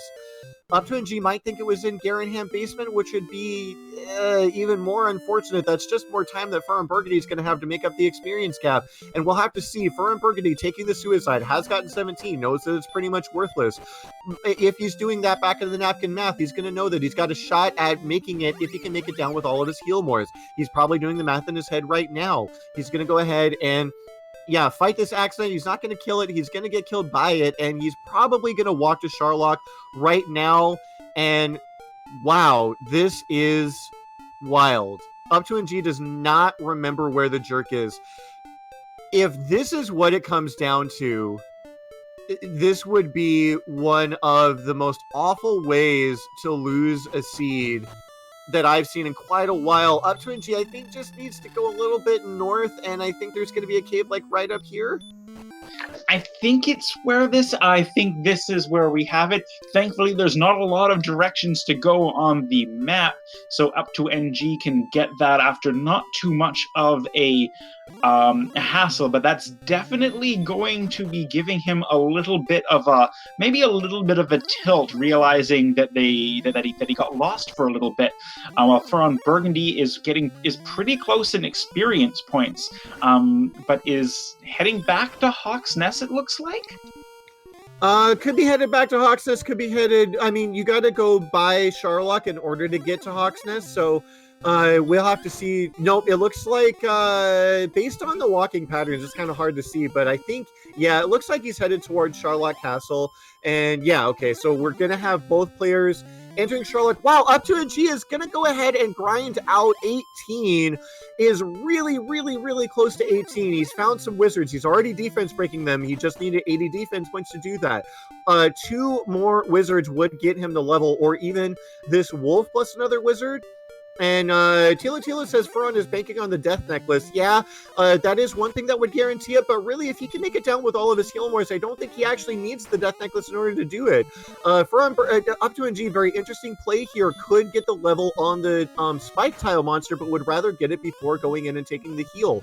FearonBurgundy at 1 hour and 20 minutes is the first person into Sharlock. Do not go anywhere. This is going to be a very, very, very close finish. Yes, a lot of back and forth for who is in the lead and who is having more exploration, and now it's really coming down to the wire. And we have that level here, power only by 2. Wow, another troll level here. 2 power, 1 agility, 5 HP is gonna make a decent difference here in terms of, you definitely want to put that death necklace on now if you get it. You do get another heal more out of the bargain, going all the way up to 15. And wow, in terms of attack power, it's like razor thin. But when you do the math, if the death necklace is here or not, if you make it down with all your heal mores, you're probably a favorite to win. And so I think that up2ng really just has to dive at this point. And again, if FearonBurgundy can make it down with all of his heal mores, if there's not too many nasty enemies down here, I got to give it to FearonBurgundy. This is going to be wild. Yeah, it's very close. I can definitely see FearonBurgundy managing to make it, even with an attack power so low, with as many heals as he has, and the great chance of getting doubles. I wonder if when he looks at the armory, if he's going to go for the death necklace, because even just the speed in the kill that he's going to pick up with the death necklace is definitely going to change up how quickly the Dragon Lord fight could be. It could just be a faster fight. Exactly, and it's a good point about just having the faster fight overall. If you're worried that your opponent might be doing the same thing, you know that it's a definite possibility. Like, one of the things I would be thinking about is, again, how much MP do I have? Have I made it down here with all my MP? Did I have to spend any on the way down? So far, Fearon has not had to spend any yet, but may still want to grab that death necklace just to have the faster fight. Fearon recognizes that he is defense breaking the wizard, does go ahead and take that out. All I can do is tickle him with that feather duster of a staff, and he is on that U-shaped floor. So far, just wizards here on the final floor. Wow, red dragons here blocking up 2ng, not for long. 88 agility is going to allow him to get away now, but wow. They host lost to Mr. Holmes. This race is how I feel. Wow, yeah, this race is wild. up2ng had a pretty large advantage in the very beginning. Fearon had a slight advantage in the middle, but up2ng managed to put things together first in the end. But playing conservatively is kind of what put up2ng in the position that he's in now. I don't blame him for doing what he did. This is exactly how I lost my race against Smashy. I played just a little bit too conservatively. Smashy went before I did, and he managed to win by a few minutes. FearonBurgundy is in the same spot right now. He is just one staircase away, blocked by a red dragon who might charge a toll of MP. No, Fearon manages to make it all the way down. Is he going to check the treasury? Yes, he is. If the death necklace is here, this is basically Fearon's race to lose. And we are here ready to play Pyramid with these, with the death necklace here. Could be in any of those 6 chests, so let's get your guesses in chat. I will always bet on bottom right, just to save those frames. And yep, Fearon's going to check it now, and he's going to find Fairy Water. He's going to check bottom middle, another cursed belt. So wow, we didn't see the other cursed belt until now, but there it is! Bottom left is the death necklace, and he's going to search the rest of the chest. He already has the fighter's ring. There is nothing of consequence to find here, except for even these wings are not really of consequence because they do have that return spell. But Fearon is just going to go ahead and clear out the rest of the armory. I thought we'd seen both belts, but there they are. And yeah, 60 watt, just logged in. I'm going to say Judge's Table. Well, unfortunately, Judge's Table has already been ruled out. There are no more consequential chests left, but don't look now. up2ng has pretty much had a lightning fast dive, and here it is. Wow, up2ng is going to skip the death necklace. He is going to take the advantage. He's just going to walk right by, and wow, hold on to your seats. They're rounding the corners. It's going to come down to encounters. It's going to come down to who can fight that spike tail monster first. FearonBurgundy has a death necklace. He could have a faster fight. He could squeak this out. But wow, what a dive from up2ng. This is going to come down to seconds unless something drastic happens with that spike tile. They were neck and neck, back and forth for a lot of this bottom floor, and it looks like it's a stone man, so that is not going to be posing them any big problems for this. But FearonBurgundy running into encounter after encounter is going to slow him down, and hopefully that's not going to kill his chances too much when they're so close. Yeah, and I have to agree with Zarnax here. I really don't think what FearonBurgundy is doing is I don't think he's making a mistake here. I think he's choosing to take those easy enemies that he can fight, and he's just setting himself up for a quicker 18 in case he loses this fight. But he has the death necklace if he wants to use it. Should be able to win this fight, no problem. And up2ng is going to start first. He's going to say no. He's going to be a fool. He's got 15 heal more, 17 potential attacks plus doubles. He should be able to win this fight. What it's really going to come down to is Fearon is going to have to burn a heal more here, should be able to take out the Stone Man without too much more difficulty, and then he's going to throw in that Death Necklace. It's going to come down to damage rolls. And now up2ng is taking out Dragon Lord 1, going to go ahead and start Dragon Lord 2. Does he get back attacked? Yes, he does!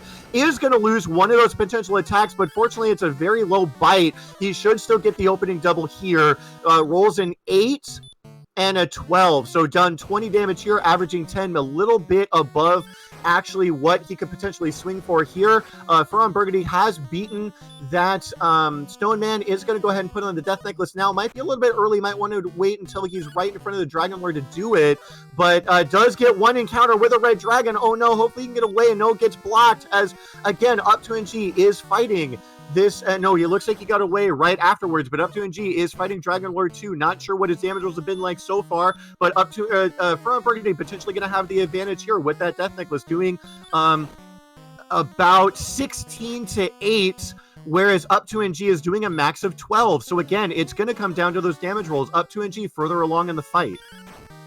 Yes, FearonBurgundy was stopped by that stone man momentarily, who revealed that he had heal more, and that wasted a few more moments and a few more resources. But we're all eyes on up2ng and FearonBurgundy, both at the Dragon Lord at the same time, coming down to the speed at which they're going to be able to kill him.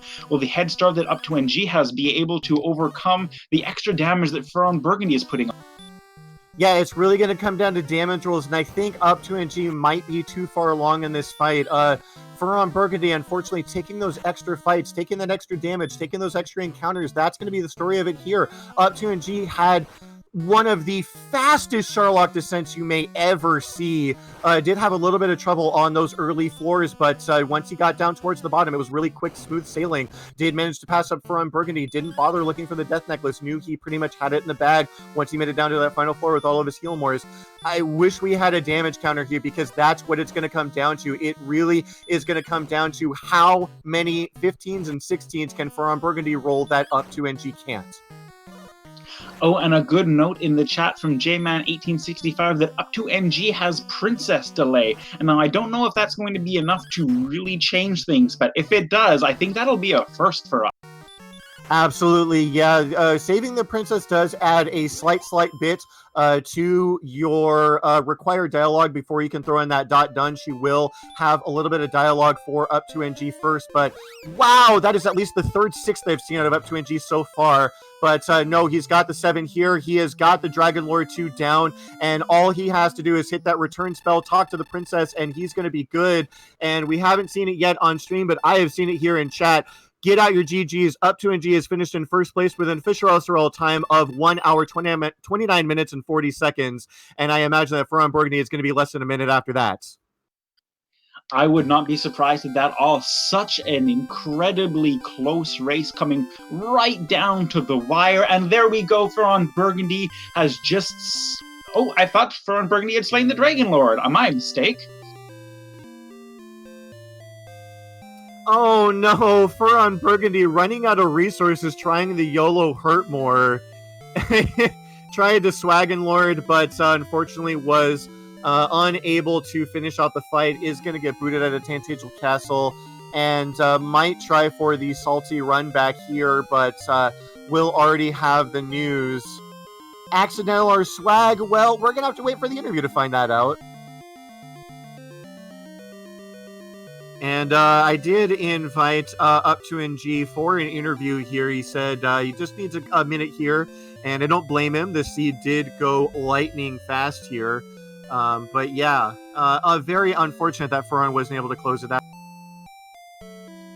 Yes, I wasn't able to keep an eye on the HP totals, but it must have been just on the razor's edge of finishing off that Dragon Lord before switching to Hurt.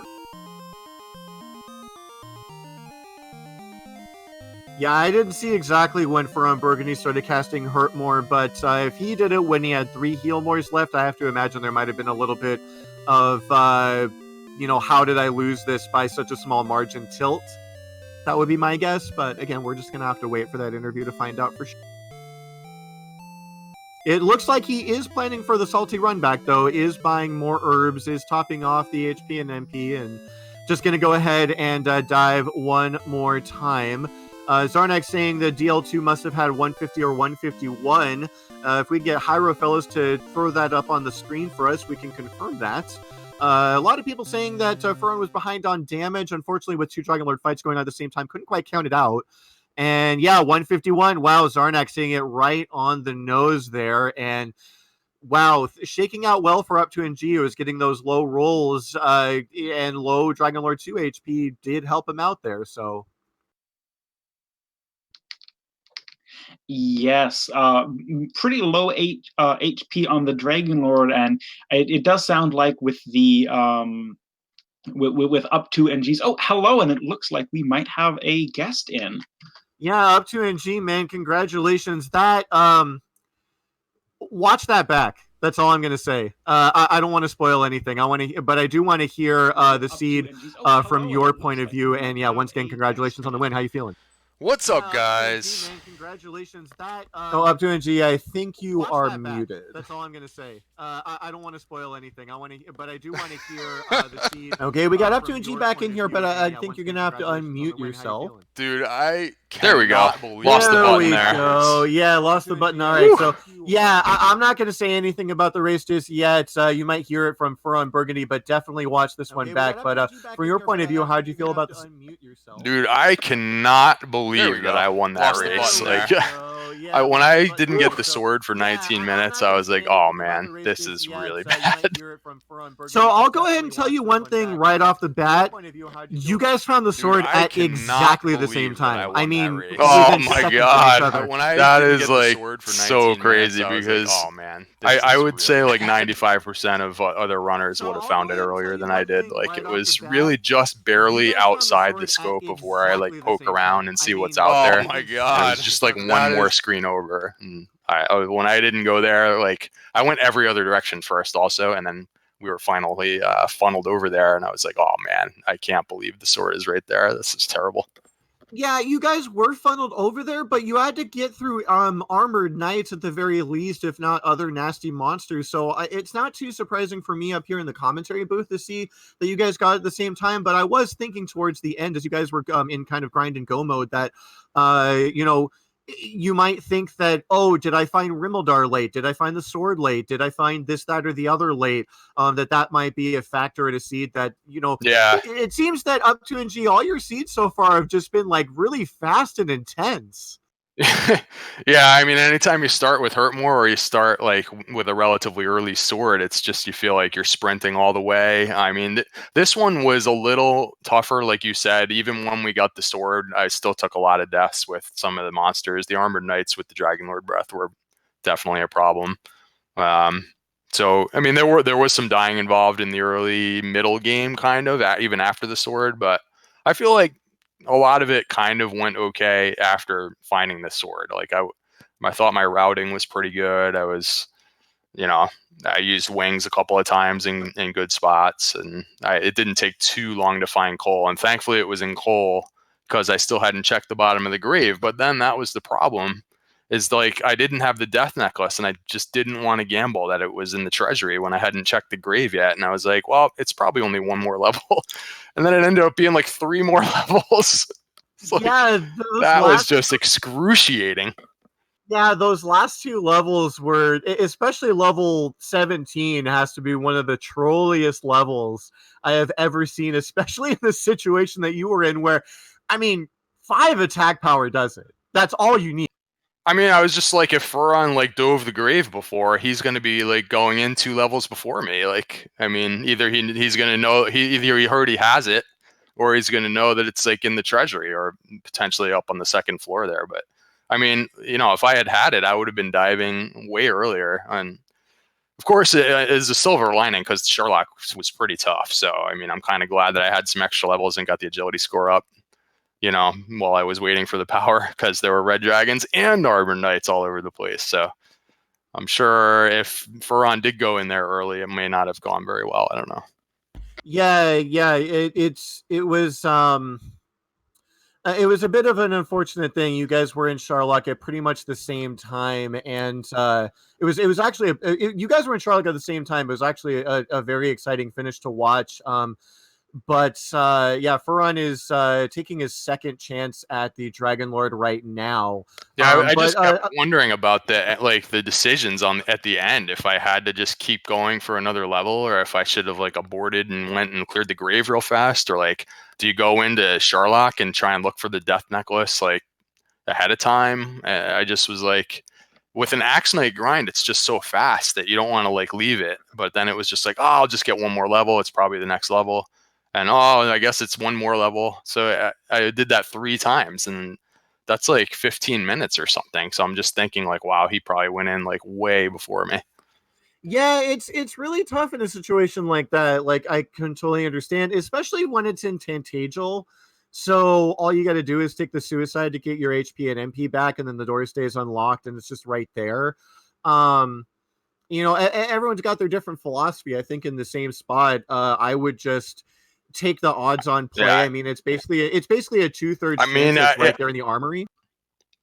yeah, well, yeah, I mean, it is 2 out of 3 chance, but then, like, if it's not there and you banked on it, like, you basically lose. So I don't know. It was a weird I would decision. Like, argue. it's been a long time since I've been in a situation where the death necklace was like such a thing, like where I just didn't know what to do. If I should have like gone after it, or if I just needed another level, and then the levels just weren't there. So it was The so one brutal.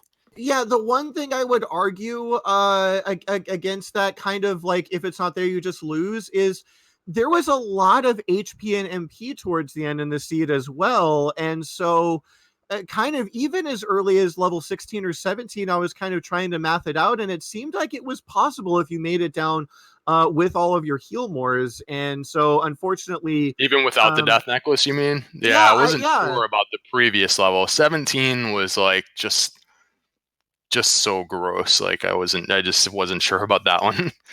I don't know. It I think was it was 123 attack power, which is like, if it was 124, I would have gone for it. I don't know. yeah, Super close.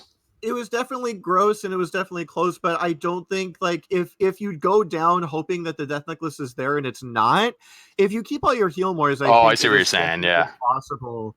But Just backup don't plan. Yeah. real quick here, FearonBurgundy has managed to finish Dragon Lore 2. He has already dropped the dot done, and FearonBurgundy has Nice. finished in second place with an official SRL time of 1 hour 38 minutes and 54 seconds. I will go ahead and extend that invite in IRC.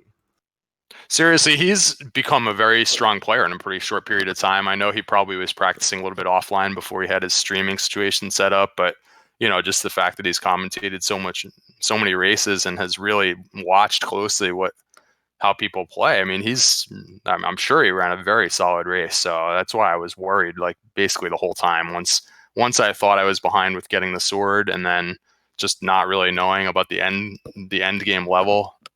I mean, I knew that he could have been just walking right past me at any time there. So, Well, it's for ironic. finishing it out pretty quickly. So, I'm glad it was a good race anyway.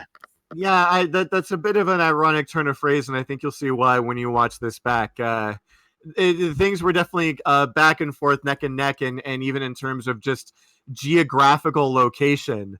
There was a lot of back and forth, and so definitely there is a lot more to the story here than the 9-minute difference you're going to see in the SRL timings.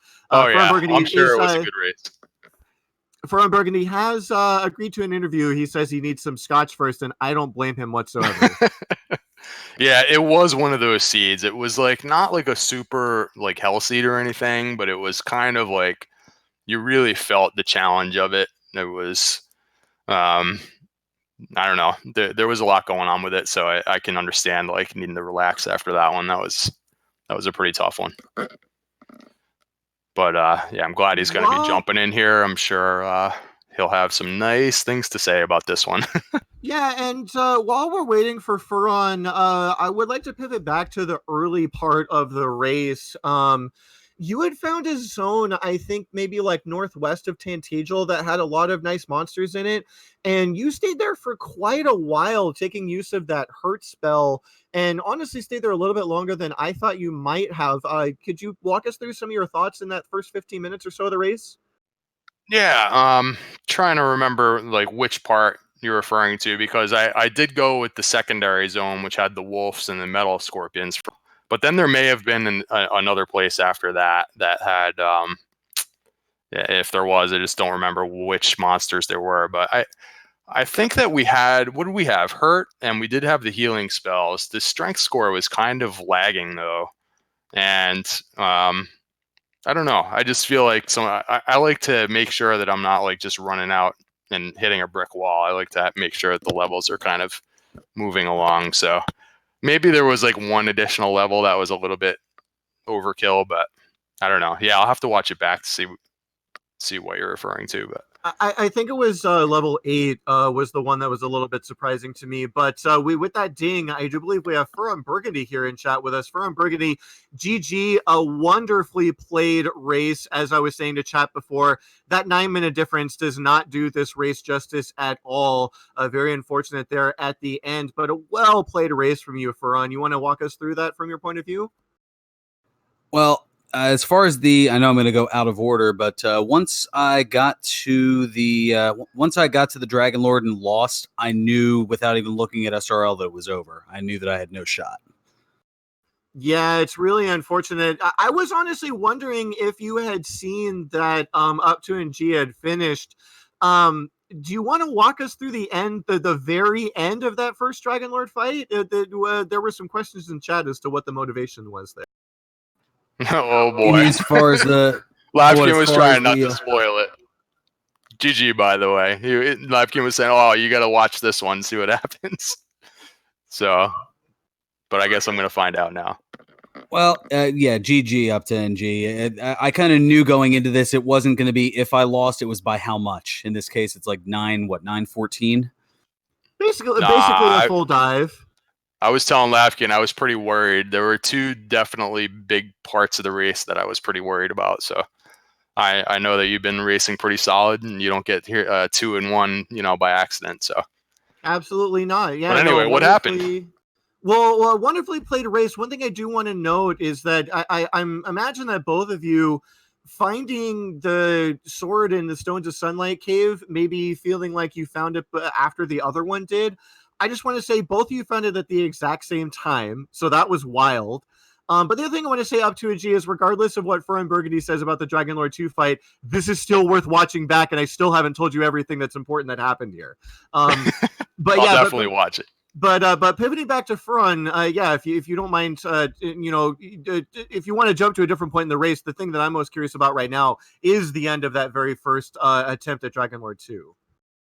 Well, I was getting some not so great rolls, and I knew that I'd gotten to about 100, and I think I maybe only had about 4 or 5, maybe only 4 heal mores left. And I knew that I would have had to have max rolled every attack to even have a shot. So I went into double YOLO hurt more strats. Oh, unless nice. That's not what you like mean. Starting it a little early so that you get a couple of tries at it. Okay.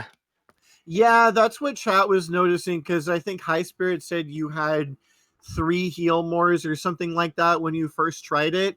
When I first noticed it, you only had like 17 or 12 MP or something like that, so I wasn't sure if it was a miss menu, but it sounds like it was pretty intentional. Unfortunate, because if you had landed that, it would have made for a pretty nice Swagon Lord finish. I imagine your damage, it was actually 151, so basically a minimum HP roll from that Dragon Lord 2. So if you were over 100 for there was a pretty good chance of getting the flashy finish, but unfortunately would not have made a difference in terms of standings. But nice try. I honestly thought from up here that maybe you'd seen an IRC that up2ng had finished and was just kind of trying to maybe let a little bit of the emotions out there, but then you went back and immediately tried again. So good on you for that. No, it was just simply, I knew that if I just continued to slash it out, I would have gotten to maybe about somewhere in the 140s. So I knew to even again have a remote shot. But based on what you're saying, it sounds like even while I was on the Dragon Lord 2 fight that up2ng had already finished. So it would have been a moot point. You guys were actually on the fight at basically the same time. Yeah, watch it back. Seriously, just watch it back. It was wild. I said it once before. I've said it a million times. The 9-minute difference does not do this justice. It was basically it was the fact that you got bad rolls for and you tried for that the Stone Man. That Stone Man too. Yeah, that Stone Man was yeah. trolling. Let me rant about that as non-profanely as I can here. Go ahead. With everything that was in Sharlock, we're complaining about the Stone Man. What's going on here? Well, it was the Guardian Stone Man because it was the only thing that I was fighting. I actually had pretty good run luck against everything else, but then stop spell. What was the stop spell resistance on that? Was that like 10 out of 16 or something redonkulous like that? If we can get our tracker Hyro Fellows to throw that up, I don't have the tracker on my screen, but I am not sure, unfortunately. I don't know what you mean. Because I think I missed like 2 or 3 times with it. Had to burn a heal more. Gross. Yeah, I didn't even try putting it to sleep because I knew that it had both hurt more and heal more. It was rolling with the vanilla armored knight strats.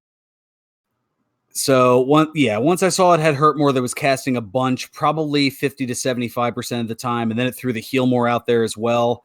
I had some rather unsavory words toward that, and and at that point, I kind of knew, all right, I had a slight chance when I was down a hurt more, or down 1 heal more rather. Then I got into the Dragon Lord fight, got back attacked in the beginning, and I said, all right, well, I'm going to need some really high rolls here. And then, 12 and then like 9, 8, and I'm going, all right, there's no chance. Wait, Fearon, you got back attacked by Deal too? I did. Oh wow, so that means both of you did. That's wild. I definitely. And the agility wasn't that bad by then. At least the level I went on, the agility wasn't too bad. So I don't know. No, it's exactly one difference between, because Fearon went in 17. Did you go on 17 or 18 up to NG? I ended up with 18. See, and I was torn. I was kind of like, I think 17 with the death necklace, I might be able to do it. And did you have the death necklace already, or were you just hoping it was in there? Well, and that's, I think, probably where I ultimately shot myself in the foot for even having a remote chance, was I kind of was playing half in, half out on both things. I was fighting mostly wizards on the way down, thinking, all right, well, I just got 17. It looks like it might be it, but if the death necklace isn't there, I'm going to want to get to 18. So I was fighting wizards because I could damage break them. Then my second trip through, I'm thinking, all right, let me get the 18 level. Let me get some more wizards. Nary a single wizard encounter the second trip through. Nice. Because the game knows. Oh, yeah. Oh, man. Yeah, it's rough.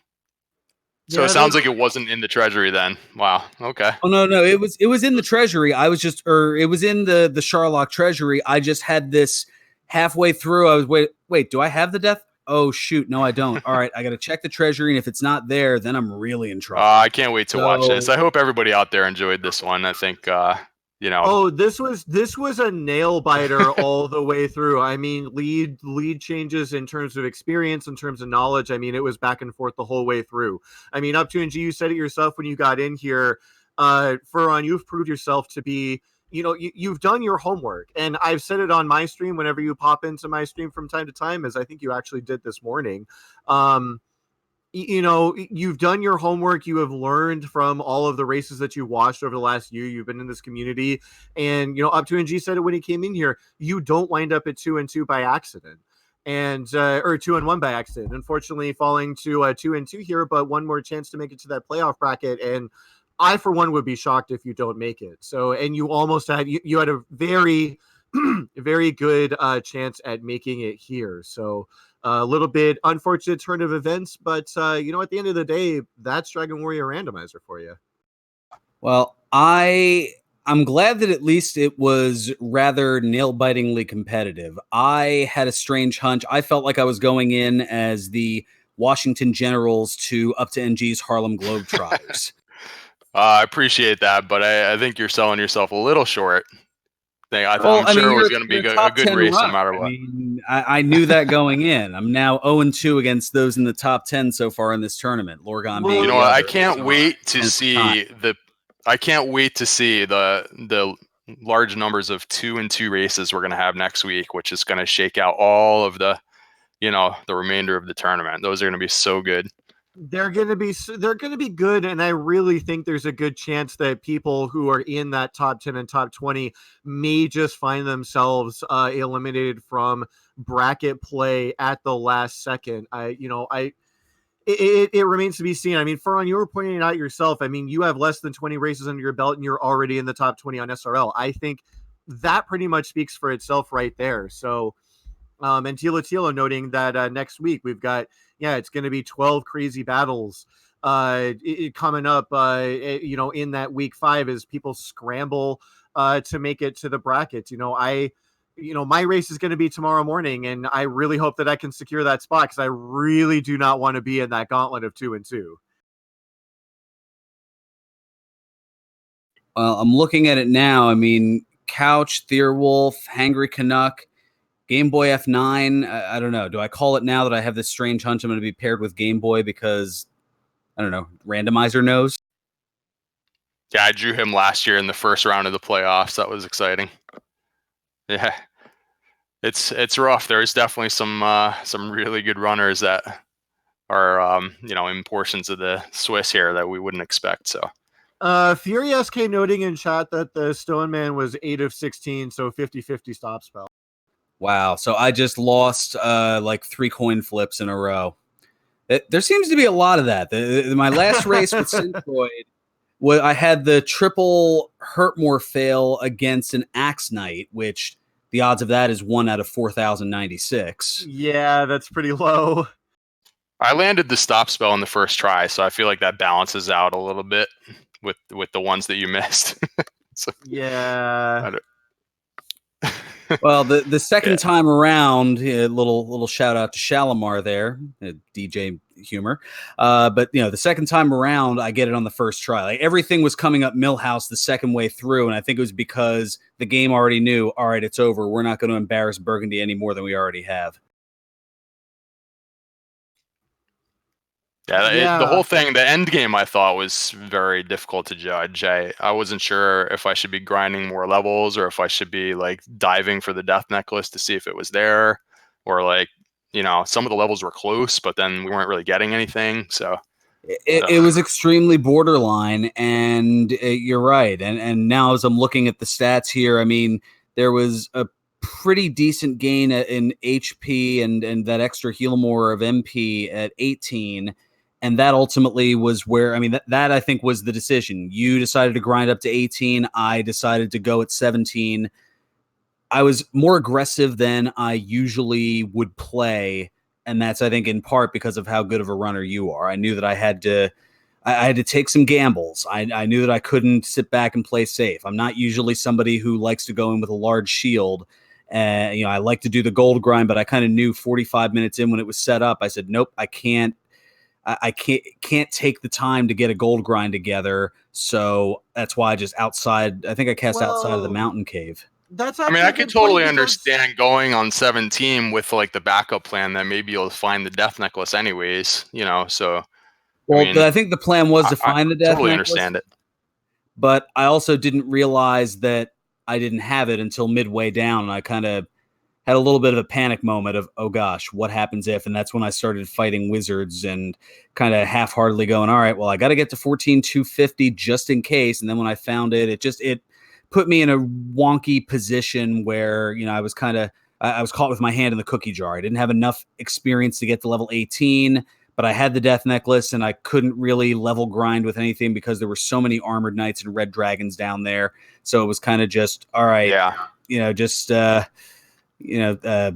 games in general, can be tricky, and I feel like that's where a lot of time is lost sometimes. So I'm still not sure if I made the right calls. It was pretty tricky on this one. So well, I can understand getting caught in the middle. I'm pretty sure you made the right call. Well, it's just, I don't know. It's just hard to say on average, but I'm glad with the result though. Yeah, exactly. It's always hard to know in the moment, but it's just one of those things that, it's razor thin, and I think it could have easily gone either way. I think I'm not sure if 16 was possible, but I think 17 was possible without the death necklace. I think 18 with the added HP is basically a no-brainer. That's just kind of how it shook out. With that, I think we're gonna go ahead and wrap things up here. Up2ng, congratulations, 3-1. That is gonna lock you for the bracket. If you win next week, that could earn you a bye. Fearon is, of course, going to wind up 2-2 and will be fighting for his playoff life next week against who that remains to be seen. But it should be a wonderful race either way.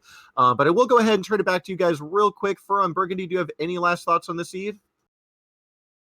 Let's see. Ones that won't get me kicked off the air. Let's see here.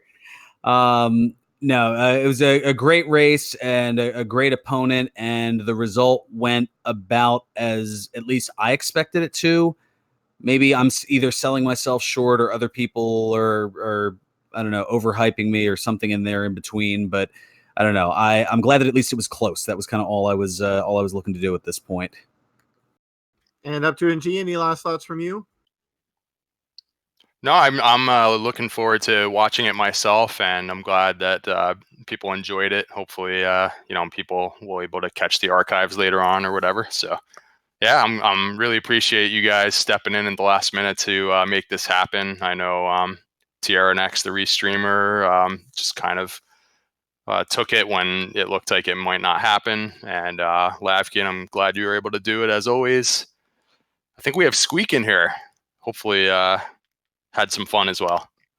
Yeah, it was a heck of a first race to watch for sure. Nice. Well, I appreciate all you guys, making this happen. So awesome. Yep, and it did. It kind of came together at the last second here, but we were able to put everything together. And with that, we are going to go ahead and wrap things up here on the Randomania 1. So let's go ahead and give some shout outs here. Please go ahead and drop a follow on both of these runners here, FearonBurgundy and up2ng, putting on a wonderful, wonderful show for you here. Go ahead and drop a follow. Myself, lavkian, and my co-commentator squeeq. Hierofellow doing the tracking and FearonX doing the restreaming.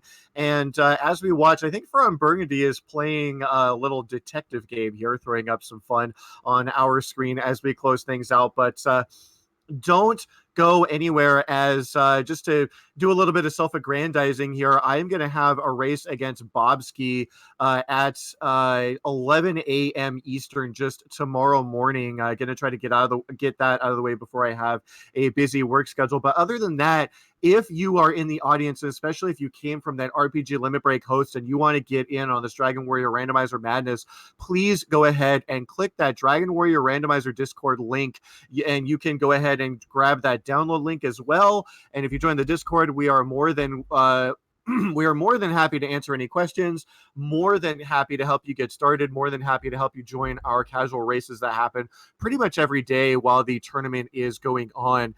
And so, yeah, if you want to get in on the madness yourself, just go ahead and click those links. But other than that, on behalf of myself, FearonX, Hierofellow, squeeq, FearonBurgundy, and up2ng, thank you guys so much. And until next time, when the Dragons return again. Have a good night, everybody.